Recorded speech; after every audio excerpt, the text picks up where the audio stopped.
Gue belanjanya nggak bijak sih, nyenengin diri sendiri terus, tapi ujung-ujungnya malah gue stres karena bokeh. Pokoknya impulsive buying itu efeknya negatif, guys. Hi everyone, welcome back. It's good to finally see you again, guys. Nggak tahu kenapa ya, gue tuh selalu merasa excited tiap kali mau sharing di YouTube. Kayak gue merasa kayak lebih bebas aja gitu ngomong di sini. Mungkin karena durasinya emang lebih panjang ya.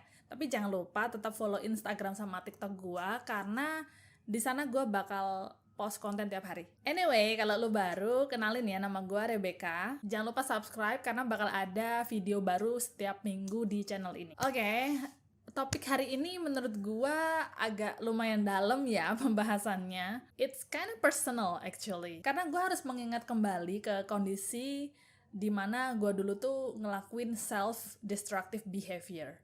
So, self-destructive behavior atau perilaku yang merusak diri sendiri adalah tindakan yang dilakukan seseorang yang bisa merugikan dirinya secara fisik, mental, dan emosional. Mungkin contoh yang paling obvious yang bisa lo lihat tuh kayak orang yang kecanduan drugs sama alkohol. But trust me, it's more complicated than that. Semua orang pasti pernah sih ngelakuin namanya self-destructive behavior. Dari mulai anak kecil, remaja, dewasa, bahkan sampai orang tua, pasti pernah. But gue dulu ngalaminnya itu pas masa-masa teenager. Masalahnya tuh, saat seseorang ngelakuin perilaku merusak diri sendiri, dia sendiri tuh kadang-kadang gak sadar, kayak merasa udah terjebak dalam siklus, dan merasa susah nyari jalan keluar. It's like no way out. Selain itu, perilaku merusak diri sendiri kadang bisa memicu perasaan kayak bersalah, merasa rendah diri, dan merasa dirinya nggak berharga. Ini beneran loh. So guys, di video kali ini gue mau bagiin 10 self-destructive behavior yang pernah gue alami. Atau mungkin lu sekarang juga lagi mengalami hal yang sama. Makanya lu siap-siap dulu cari tempat yang nyaman buat nonton, gedein volume, dan fokus sampai selesai. Karena gue bakal kasih tips cara gue mengatasi perilaku yang merusak itu. Langsung aja kita bahas nomor 1 adalah eating disorder. Ini nggak kayak penyakit fisik. Gangguan makan itu susah dideteksi dan kadang-kadang terjadinya itu secara diam-diam. Gangguan makan termasuk masalah kesehatan mental karena dampaknya bisa negatif, bisa ngerusak kesehatan fisik sama psikologis. Ngeri banget kan? Gangguan makan yang umum yang sering banget kita dengar itu kayak anoreksia nervosa, bulimia nervosa, dan binge eating disorder. Gue kasih tahu perbedaan utama dari ketiga jenis gangguan makan ini ya. Pertama, anoreksia nervosa itu gangguan makan yang ditandai dengan rasa takut yang sangat ekstrim terhadap kenaikan berat badan sama lemak tubuh. Jadi dia ketakutannya itu udah nggak wajar, udah di level yang ekstrim, yang bentar-bentar tuh nimbang dan nggak mau makan sama sekali. Lu bisa nonton filmnya Lily Collins sama Keanu Reeves deh, yang judulnya tuh To the Bone. Itu tuh ceritanya tentang seorang gadis yang ngelawan sakit anoreksia. Jadi biar lu ada gambaran. Nomor 2, bulimia nervosa. Ini yang literally gue alami sendiri. Jadi orang yang kena bulimia itu, mereka tuh sebenarnya suka makan. Tapi tiap kali abis makan, dia tuh kayak mengalami cemas yang berlebihan sama takut berat badannya naik. Makanya dia mencoba untuk tanda kutip mengkompensasi kalori yang dia makan. Kayak dengan cara dimuntahin lagi atau buru-buru minum obat pencahar biar makanannya itu yang abis makan langsung cepet-cepet dikeluarin. Kalau gue dulu tuh tiap kali abis makan gue langsung minum obat pencahar yang dijual di Alfamart. Tiap hari gue minum sampai perut gue tuh sakit banget, gue dehidrasi parah sampai akhirnya gue dibawa ke dokter. Nah selain itu, biasanya kalau gue makan makanan yang manis gitu ya, kayak kue-kue makanan atau brownies, cookies, biasanya gue kunyah tapi nggak ditelen, jadi kayak dimakan di mulut gitu, dikunyah-kunyah, abis itu dibuang aja, nggak ditelen. Kalau dipikir-pikir sakit mental sih. Dan masalahnya gue tuh dulu lakuin itu secara diem-diem. Selanjutnya nomor 3 adalah binge eating disorder. Itu orang yang gak bisa ngontrol nafsu buat makan. Jadi mereka tuh ya meskipun lagi gak lapar, tetep rasanya tuh pingin makan terus. Tapi pas udah selesai makan, biasanya mereka tuh merasa malu. Terus merasa bersalah karena terlalu makan banyak. Intinya makannya banyak banget. Nah, untuk mengatasi eating disorder itu tuh butuh waktu sama kesabaran. Kalau lu lagi mengalami ciri-ciri eating disorder dan lu pingin sembuh, Coba deh lu consider buat lakuin hal-hal berikut ini. Kayak cari bantuan medis, lu bisa konsultasi ke dokter biar lu tuh dapet diagnosa sama saran yang tepat. Terus olahraga yang sehat. Gua tuh sembuh karena gua nge-gym dan gua belajar juga soal nutrisi. Selanjutnya, pertahankan pola makan yang teratur. Kalau bisa, lu jangan skip makan dan jangan diet ekstrim. Pokoknya lu harus makan nutrisi yang seimbang, dan selanjutnya yang terakhir, cari dukungan sosial. Lu open aja cerita tentang apa yang lu alami. Siapa tahu ada yang pernah ngalamin hal yang sama kayak lu. Jadi bisa saling mendukung. Intinya, kalau lu ngalamin eating disorder, jangan diem aja, tapi cari bantuan. Oke? Kita lanjut nomor 2, yaitu comparison. Perbandingan itu ada yang sehat sama nggak sehat. Kalau lu ngelihat orang lain yang berhasil mencapai cita-citanya, terus lu malah termotivasi, makin positif dan semangat, itu namanya perbandingan yang sehat. Tapi kebanyakan orang tuh cenderung ngelakuin namanya perbandingan yang nggak sehat. Lu buka sosial media aja deh, ngelihat teman-teman lu lagi jalan-jalan ke luar negeri atau dapat kejutan dari pacarnya. Sedangkan gue jomblo pada waktu itu. Gue jadi emosi sendiri, negatif banget lah pokoknya. Gue jadi merasa nggak pernah cukup sama diri sendiri karena selalu mengiri sama hidup orang lain. Comparison jadi salah satu bentuk self-destructive behavior karena dampaknya nggak bagus buat mental. Bikin lu merasa kurang diri, nggak pede, dan of course bikin lu nggak bahagia. Low self-esteem lah.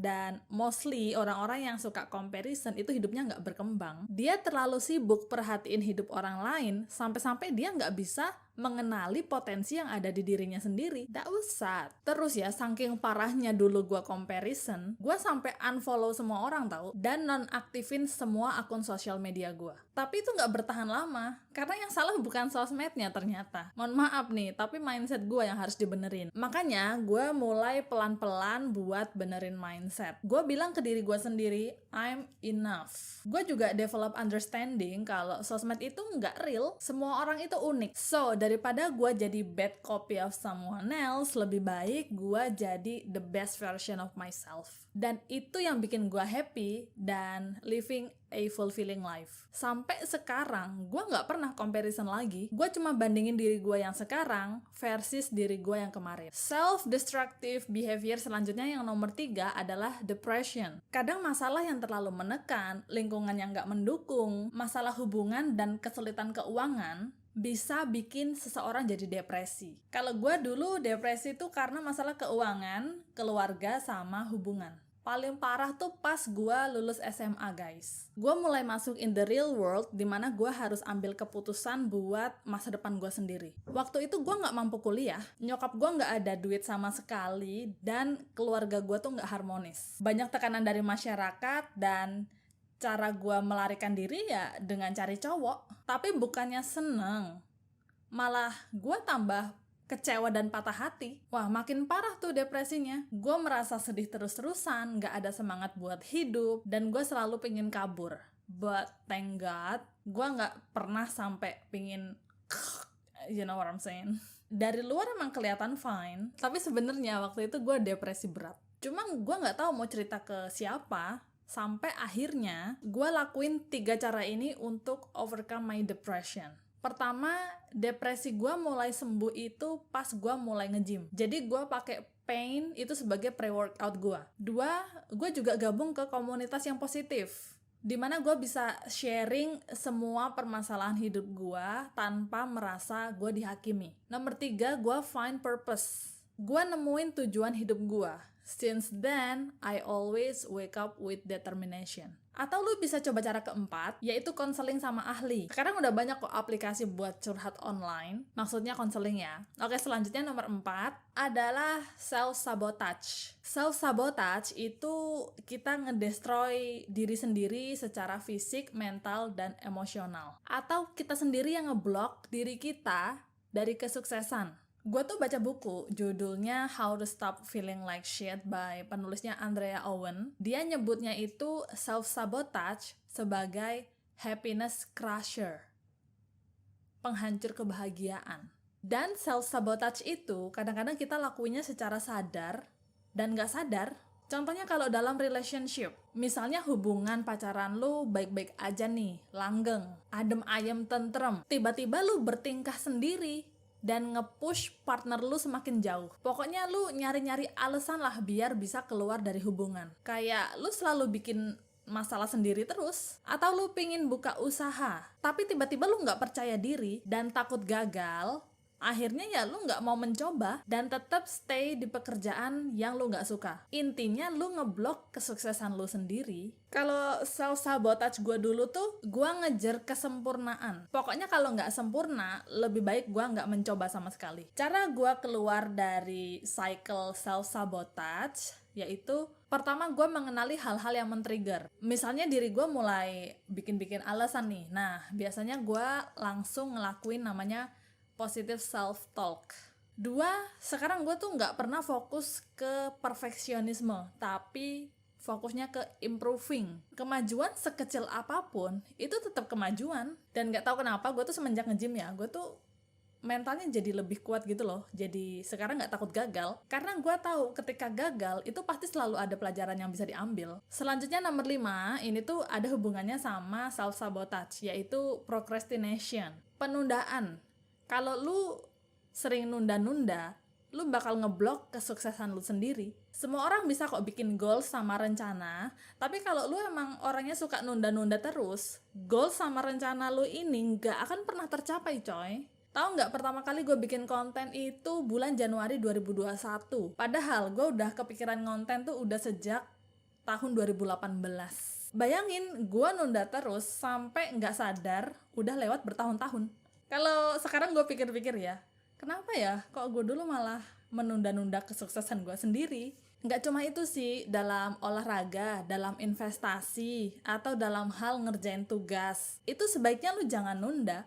You will never be ready, so just start. Self-destructive selanjutnya yang nomor 6 adalah impulsive buying. Gue dulu tuh suka beli barang ya, secara mendadak atau tiba-tiba. Padahal gue nggak butuh barang itu. Gue cuma tergoda sama tampilan luar atau biasanya gara-gara ada tulisan diskon. Impulsive buying itu kayak instant gratification, dan ini bahaya banget. Emang sih bisa kasih kepuasan, tapi jangka pendek, cuma sesaat. Kalau lu terus-terusan impulsive buying ya, let me tell you, you will end up broke. Keuangan jadi kacau balau lah, dan tahu nggak, duit gue tuh mostly abis gara-gara impulsive buying. Faktor pemicunya karena gue dulu tuh bosen, plus emosional. Jadi gue tuh selalu merasa I deserve it. Gue belanjanya nggak bijak sih, nyenengin diri sendiri terus, tapi ujung-ujungnya malah gue stres karena bokeh. Pokoknya impulsive buying itu efeknya negatif, guys. Meskipun nih penghasilan lu banyak atau suami lu kaya raya, kalau sifat lu adalah boros dan nggak bijaksana, tindakan lu bakal tetap compounding, terakumulasi, yang konsekuensinya nggak bakal enak. Cara gua overcome impulsive buying itu dengan bikin jurnal pengeluaran dan budgeting tiap bulan. Gue juga practice self control. Jadi sepingin apapun gua, itu gue selalu think twice. Gue mikir 2 kali dan tanya ke diri sendiri, kalau gue beli ini kira-kira bijaksana nggak ya? Gue pingin doang atau gue beneran butuh? Ngurangin shopping addiction emang sulit, but difficult doesn't mean impossible, right? Nomor 7 adalah self-loathing atau self-hatred. Self-loathing artinya lu benci diri lu sendiri. Kondisi dimana lu nggak suka dan nggak puas sama diri lu. Gue ngalamin ini dulu pas pindah ke Jakarta awal-awal. Gue tuh nggak suka sama diri gue karena fakta gue orang Jawa. Gue nggak suka warna kulit gue tuh coklat buluk. Gue nggak suka rambut gue keriting, dan gue nggak suka aksen medok. Jadi gue lakuin banyak hal untuk merubah itu semua, kayak pakai skincare yang viral, rebonding rambut, sama gue merubah cara gue ngomong. Jadi bukan kayak diri sendiri. Bahkan nih, gue tuh nggak pernah namanya kasih tahu orang kalau gue tuh orang Jawa. I mean, gue cuma bilang gue tuh orang Sumatera. That's it. Ya karena emang gue raised di Sumatera, di Lampung. Gue selalu merasa nggak cukup, and I always wish to be somebody else. Self-loathing is real, guys. Gue bener-bener ngerasain itu. Maybe kalau lu sekarang lagi ngalamin, lu harus berhenti membenci diri lu. Start embrace your originality, taking care of yourself, dan lu bakal lebih happy sama diri lu. Yang gue lakuin tuh pertama, self-acceptance. Gue terima semua kelebihan ataupun kekurangan yang gue miliki. Gue fokus working on myself. Kayak gue tuh bakal setiap hari fokusnya ke self-improving. Dan gue berhenti cari external validation. Bahkan sekarang gue gak pernah loh sama beauty standard, karena gue tahu diri gue berharga. No one is you, and that is your power. Selanjutnya nomor 8 adalah self-neglect, yaitu kondisi di mana seseorang tuh nggak bisa memenuhi kebutuhan esensial dirinya sendiri. Dengan kata lain, dia tuh nggak mampu urus dirinya sendiri. Bukan karena cacat atau unwilling, tapi sebenarnya lu tahu, cuma nggak mau ngelakuin. Dan gue pernah ngelakuin self-neglect dalam hal hygiene sama kesehatan dan nggak mau nyari bantuan. Gue pernah cerita kok di video gue yang lain, yang awal-awal, kalau gue tuh dulu pernah kurang nutrisi, nggak jaga kebersihan dan nggak peduli sama kebutuhan badan sendiri. Menurut gue tuh itu hal paling childish yang pernah gue lakuin sih. Bayangin kayak gue tuh sok-sokan sibuk nyari cowok, padahal gue nggak bisa ngurus badan sendiri. Sampai akhirnya gue tuh move out guys, gue pindah tinggal sendiri gitu loh. Dan akhirnya gue baru sadar kalau mau nggak mau ya gue harus bisa dong ngurus badan sama diri gue sendiri. Pertama lu harus nge-build self-awareness. Karena kalau lu nggak sadar apa yang lu lakuin, lu nggak bisa berubah. Makanya gue start prioritizing myself. Dan gue juga selalu sediain apa yang badan gue butuh. Kayak nutrition, exercise, hygiene, rest, dan lain-lain. Selanjutnya nomor 9, ini tuh hal yang menurut gue paling banyak dilakuin sama orang, yaitu people pleasing. People pleaser adalah orang yang gak enakan dan selalu berusaha memenuhi ekspektasi orang lain. And I used to be that kind of person. Orang-orang yang punya karakteristik ini, dia tuh cuma memikirkan gimana caranya melakukan ini itu untuk orang lain, tapi bukan diri sendiri. Susah banget pokoknya buat bilang no. People pleaser itu selalu cemas kalau dia nolak orang, karena dia takut nanti bakal nyakitin atau bikin orang lain tersinggung. Gue tuh sampai rugi waktu, emosional, dan uang, karena nggak enakan sama orang lain. Gue nggak bisa say no. Gila ya, gue ngorbanin diri sendiri loh. But until I realize kalau gue nggak bisa menyenangkan semua orang, dan gue juga nggak bisa mengontrol perasaan orang lain. Kebahagiaan kita itu tanggung jawab kita sendiri guys. Gue nggak pernah menggantungkan mood sama kebahagiaan gue itu sama orang lain. Semuanya adalah respon, pilihan, dan tanggung jawab gue pribadi. Sekarang gue lebih lega sih setelah gue sadar kalau ternyata kebahagiaan orang lain itu bukan tanggung jawab gue. Kalau ada orang yang tersinggung karena gue bilang no, atau gue menolak ajakannya, ya itu terserah dia gimana dia memilih respon, mau tersinggung atau enggak, it's not my problem.